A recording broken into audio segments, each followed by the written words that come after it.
The reason the carriers are using this type of technology is because they're trying to improve coverage, but they're also looking at capacity. This is episode 239 of the Community Broadband Bits podcast from the Institute for Local Self-Reliance. I'm Lisa Gonzalez.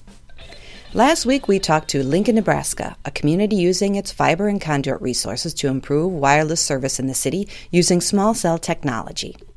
In this episode, Christopher gets the perspective of an infrastructure company that works on small cell deployment with wireless carriers. Duffy Newman is the Acquisitions Manager in Corporate Development and Strategy for Crown Castle. Chris and Duffy touch on the function of Crown Castle, and Duffy offers more detail on how small cells work and the difference between the new small cell technology and the traditional mobile wireless systems. Hey folks, this is Chris Mitchell, the host of Community Broadband Bits, and I just wanted to ask you if you could do us a real big favor to help us spread this show around, and that's to jump on iTunes or Stitcher, wherever you found this show, and to give us a rating, give us a little review, particularly if you like it. If you don't like it so much, then maybe don't do that, but if you're enjoying this show, please give us a rating and help us to build the audience a bit. Thanks. Now here's Christopher talking with Duffy Newman, Acquisitions Manager in Corporate Development and Strategy for Crown Castle. Welcome to another edition of the Community Broadband Bits podcast. I'm Chris Mitchell at the Institute for Local Self-Reliance, and today I'm speaking with Duffy Newman, the Acquisitions Manager in Corporate Development and Strategy at Crown Castle. Welcome to the show, Duffy. Thanks, Chris. I'm very glad to have you on. This show is following 1 week after we've just talked a little bit about what Lincoln is doing with small cells. So I'm excited that our audience has some sense of how one city is dealing with it. But now I think we're going to talk a little bit more about what small cells are and offer people a better explanation. But I think the best place to start would be with what Crown Castle does. Can you tell us a little bit about this company? Yeah, you bet. For those of you who aren't aware, we're a publicly traded company. And we provide wireless carriers with the infrastructure they need to keep the carriers going and businesses connected. Because of that, we're the largest shared wireless infrastructure in the top 100 markets. We have about 2,800 employees nationally with local intimate knowledge of all of our assets.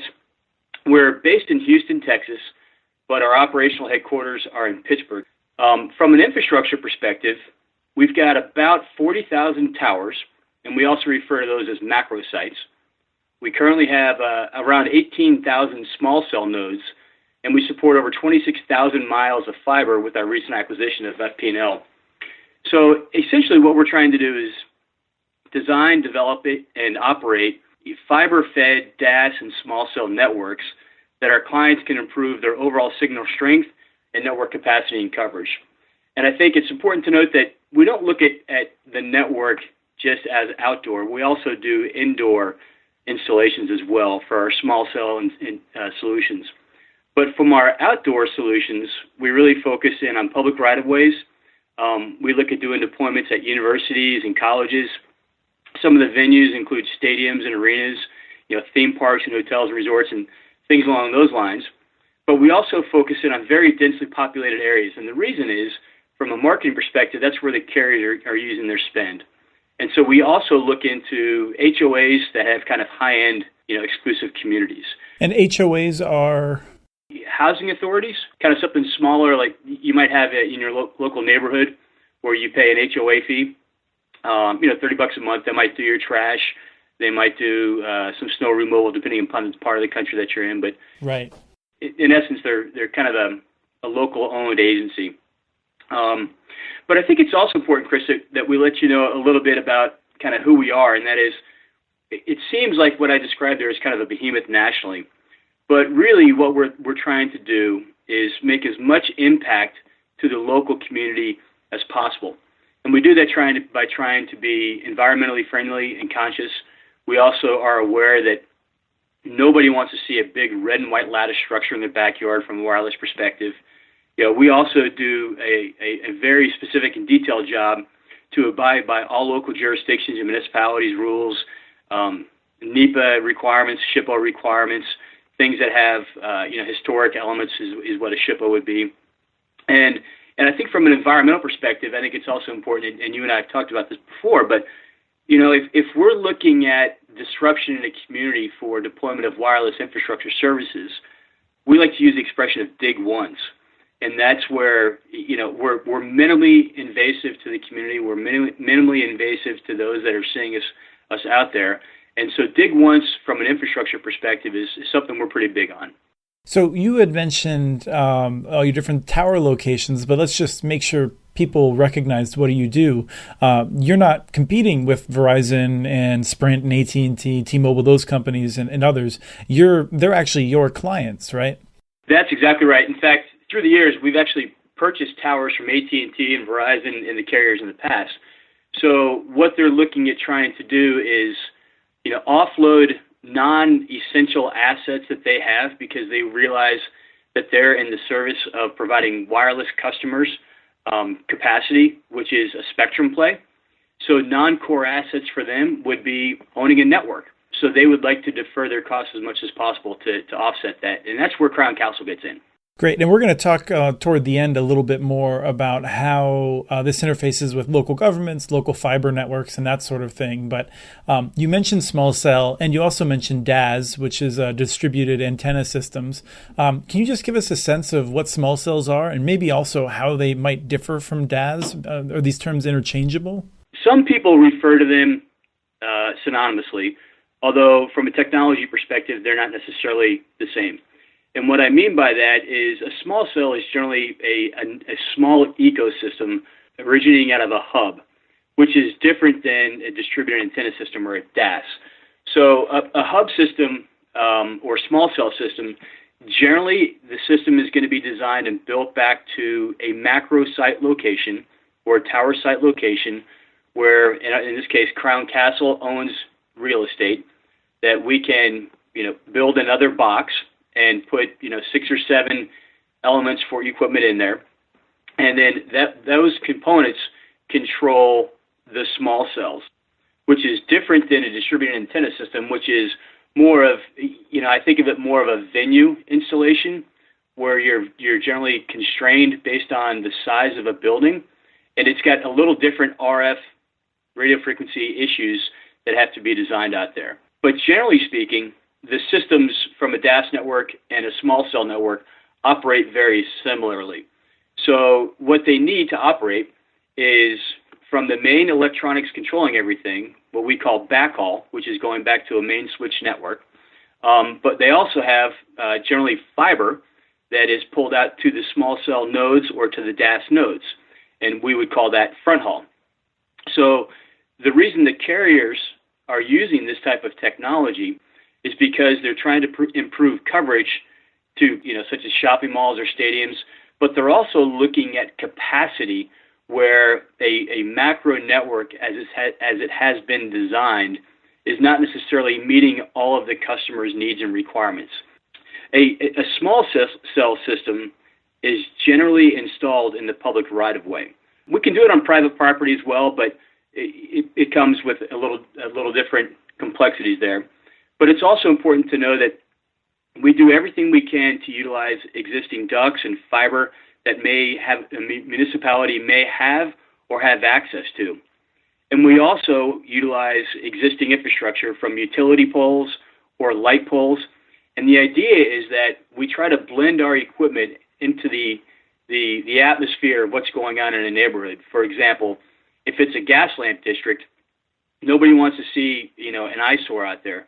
So we'll design a technology that can be deployed that might replace an antique gas lamp with something that looks like an antique gas lamp, but has electronics for a small cell node. We try to use the right-of-ways as much as possible.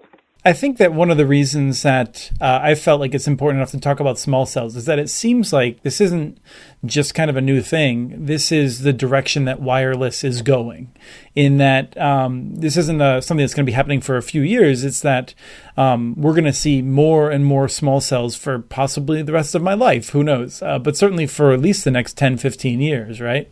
I would totally agree with that. If you think back of how wireless got started, let's rewind, say, 20 years ago, right when I was getting in the industry. And we're looking up and driving along the side of the highway, and you might see a 400-foot tower out there.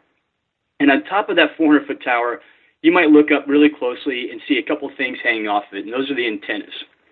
And those antennas are at 400 feet. And what they're doing is they're actually kind of propagating RF, which is spectrum, which is what actually enables your phone to operate. So when you're driving along the highway, your phone is actually connected to only that 400-foot tower. Right. Let's just be very clear. Our phones are not talking to satellites. They're talking to towers that are nearby. Oh, that's exactly right. People think that, if you and I are in the same room together and I call you on my mobile phone to your mobile phone, that they have an instant connection. And then they recognize there's a delay. And so what's happening is if I'm on carrier A, then I'm actually going up through the wireless air to a tower that then is switched through fiber to the public telephone switching network. That public telephone switch network identifies where your phone number may be, and it goes back and it finds your cell site that you're currently registered to, and it sends it back down to your network. So I may be carrier A, you may be carrier B. The only wireless that we have is from our handset to the tower. So as you can imagine, at 400 feet, that's a lot of distance to cover.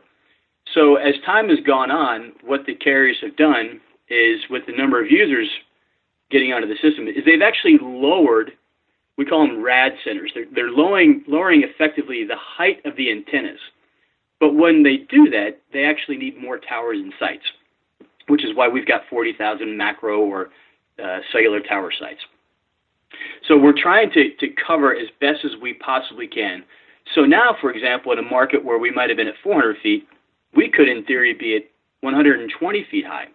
But that same distance that we were covering at 400 feet, we might have 5 towers. So let's fast forward here into the rollout of the smartphones and the connected phones, where everybody loves to be connected and watch YouTube videos of their cats or what's going on in ESPN or latest CNN blurb from the current president of the United States.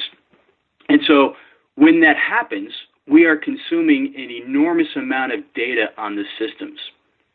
In order for the carriers to provide a unique user experience that has low latency, which means it doesn't buffer where your phone is kind of going into queue, and you're actually having a good, almost a real-time experience when you're watching video. For them to do that, they would take a particular cell site, let's call it now at 120 feet, and off of that cell site, they might deploy what's called small cell nodes. And in that ecosystem of small cell nodes, they could deploy anywhere between 6 to 10 small cells. And what they're trying to do is have a very close, unique user experience that is different than going up to 120 feet high. These small cells are deployed at roughly 20 to 25 feet in the air. So as you're driving along the highway, you're actually picking them up more frequently, especially in a more densely populated area. Yes, and so rather than having hundreds of people presumably on a 120-foot site, you'd probably have tens of people on a small cell site. So you have you're sharing it with fewer other competing devices. Exactly. So this is something that comes up then. So, I mean, in order to deliver this high quality experience, to actually, get some of these benefits that 4G is capable of that most of us may not be seeing on our daily basis, because 4G can do much greater capacity than most of us experience. These small cells are often connected by fiber, it seems like. Is that right? That's absolutely correct. Initially, the technology we felt in the industry, we could have done it through microwave. And microwave is a very small bandwidth spectrum that has limited capacity. And so initially when these networks were deployed, we're like, hey, we can microwave these things, and we don't actually have to tear up streets and drill and pull fiber in every location. And what we found is that the users are consuming far too much data for them at this point in time to go over a different microwave spectrum. That brings us to the opportunity, which is how do we connect better? And that is through fiber. From a fiber perspective, I think before I mentioned we have somewhere around 26,000 miles of fiber. And what we're doing with that fiber is we're not just connecting our cell sites back to the carrier's main switches. We're actually trying to deploy those small cell nodes on our existing fiber networks. So the importance of that is that if we have fiber in a marketplace and a carrier says we want to deploy, chances are pretty good we're going to win that opportunity to build that network out. If we do not have any fiber in that particular area and the carrier says, hey, we really want to build another market, then we're looking at trying to do what we will call a public-private partnership, where we'll look at a community and say, what assets do you have available? Is there municipal fiber available? Is there municipal conduit available that we can pull fiber into and through and connect these small cell nodes? So, all in all, it's an ecosystem of fiber really being the glue that binds everything together. And so we're actually talking about fiber that's pretty deep into neighborhoods. I mean, it may not be down your street, but it's going to be within walking distance. It seems like it'll have to be. It is. Generally speaking, a small cell, the way that they're designed and how they kind of cover the area, you can assume if it's radiating in a full circle, and let's say that there's not a hill, there's nothing really kind of restricting its ability to get it out there, we're seeing that each small cell might be able to cover maybe the distance of 2 football fields side by side. If you're looking at saying, hey, we're going to have these on every light pole and every street along small town USA, big town USA, it's going to depend upon what the carrier's requirements are. So it's not something that people should really be afraid of, but it's really something that people should say, hey, we see this thing, we know our coverage is better, and it makes sense. Right. And in some cases, I think a lot of people won't even notice, because especially when you have what's called the cantenna, it may just be a slightly different shape to a street pole, and they may not even really realize it. Although, if they look closely, there will be some differences they could tell. So I was challenged recently, Chris, in a very connected city to identify all of the cell sites. And again, I've been in the industry for 20 years. And I looked around, and I only found about half of them. Huh. And the reason is that the city was not just connected with small cells and macro cells, but I missed the obvious ones, which is what a Wi-Fi connected node looks like. And when they pointed out to me, I was like, oh man! And then I started looking, and it was amazing the number of wireless deployments that existed in this particular location. And it was what we would call maybe a tier 2 city. It was fascinating. That is interesting. I'll have to play that game myself when I'm around someone that will be able to tell me if I'm getting it right or not. That's right. Because otherwise, I just won't know if I found them all. Tell me, how can local governments play a role? And in particular, you and I had talked about how there may be opportunities for local governments that have some infrastructure to work with you and lease it out. You bet. So I think suffice it to say that the public right-of-ways are essential pathways for the deployment of assets. And I was speaking with a lobbyist today, and the current House of Representatives agenda does not have infrastructure on their docket for early this year. It's going to be likely hitting the docket in the fall. And the reason I was asking that question is I'm wondering where the White House is going to come out with this from an infrastructure perspective. Sure. Currently, we think of infrastructure as water, sewer, and power. But communications doesn't necessarily fall within the critical infrastructure's guidelines unless it has to do with first responders.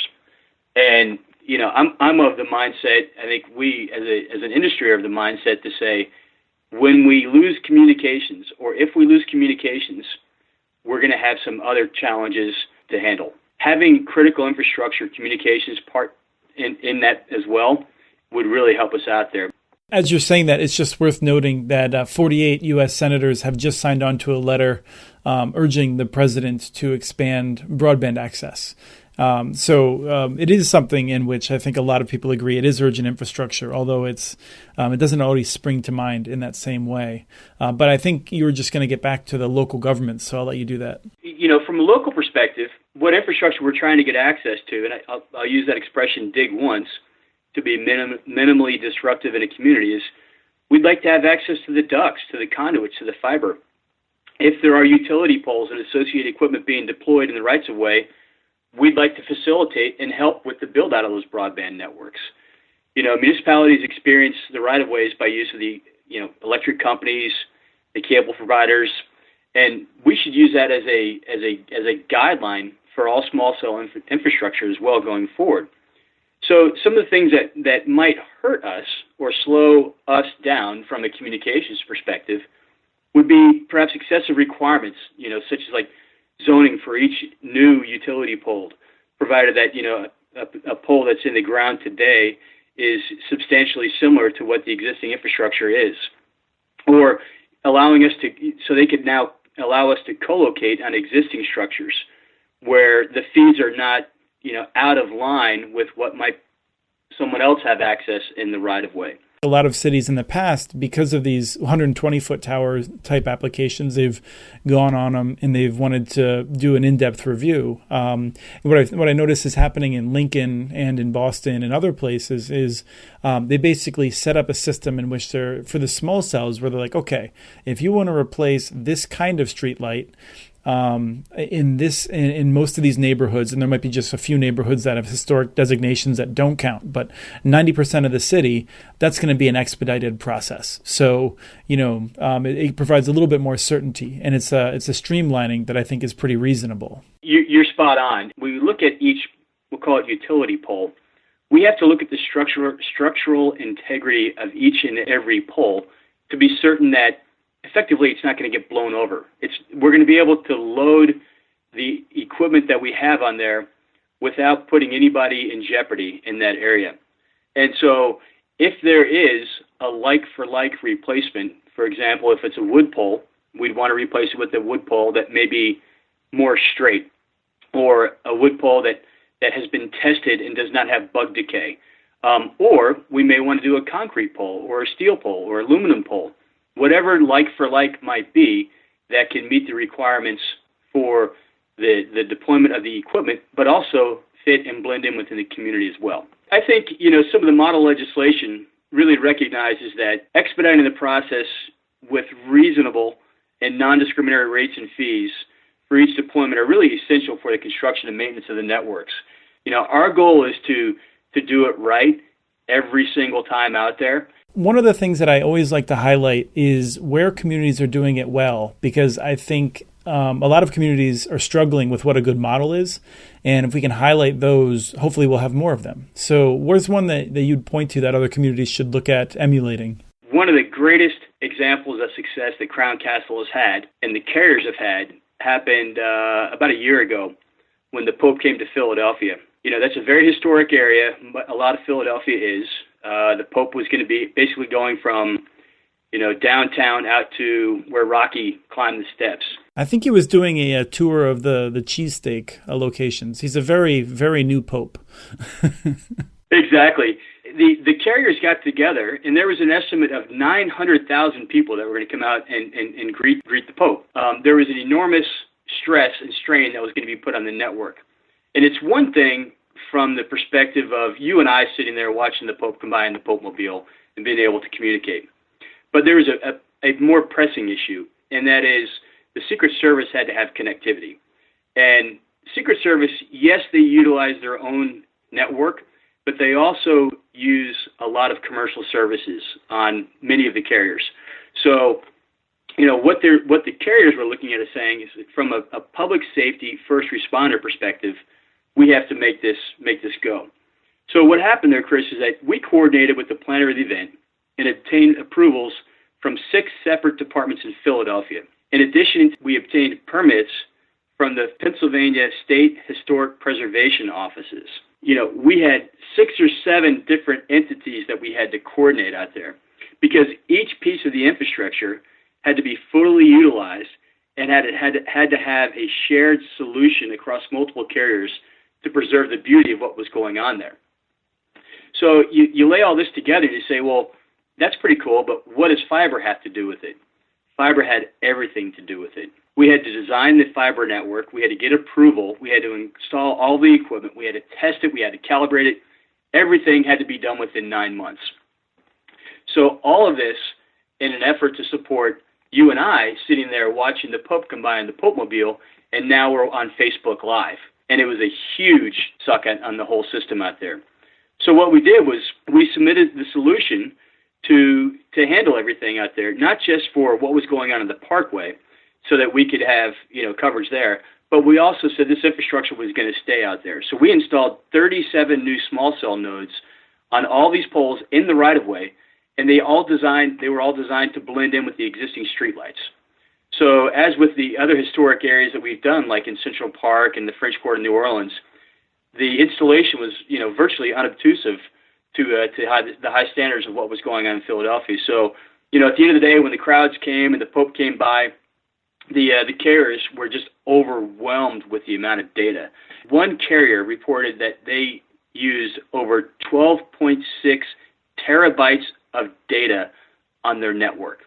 And in comparison, that 12.6 terabytes of data is almost 7.5 times the amount of data in 2015 had for the Super Bowl.